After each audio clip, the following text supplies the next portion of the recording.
Baik, terima kasih. Jika kita bicara masalah sanitasi dan air bersih, ini nanti nyambung ke masalah stunting. Untuk masalah sanitasi, ini perlu kolaborasi banyak pihak. Misalnya apa yang sudah saya lakukan di Solo. Kita membangun IPAL komunal di perumahan padat penduduk. Ini penting sekali. Lalu untuk kebutuhan air bersih, kita juga bekerja sama dengan kabupaten sekitar, misalnya dengan Wonogiri, Klaten, untuk mendapatkan air bersih. Kita juga sekarang sudah ada proyek strategis nasional, membangun beberapa bendungan dan embung. Ini nanti juga penting untuk meneruskan program pengairan nasional yang nanti berguna untuk pengadaan air bersih dan juga untuk mengairi sawah.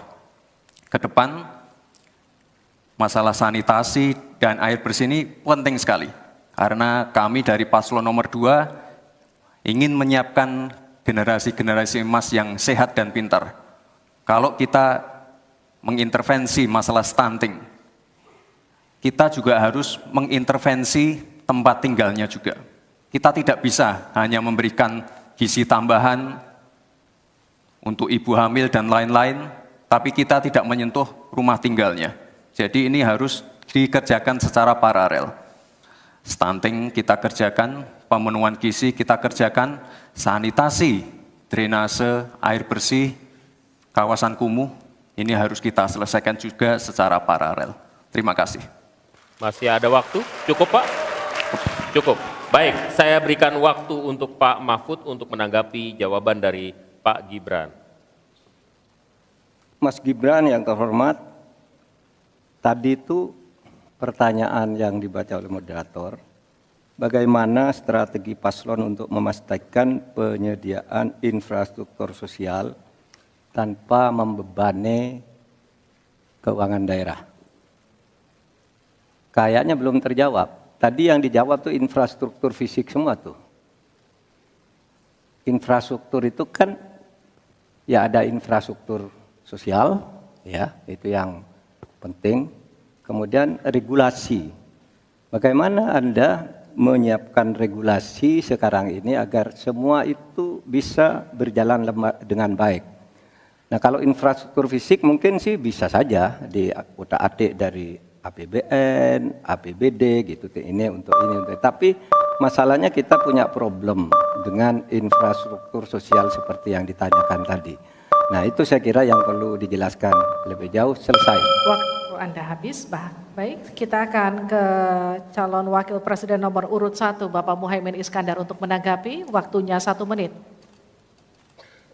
Infrastruktur yang disampaikan Pak Gibran menjadi bagian dari yang perlu disediakan. Tapi infrastruktur sosial atau infrastruktur kerakyatan, pada dasarnya kita bisa melibatkan semua pihak untuk hadir dan memberikan solusi.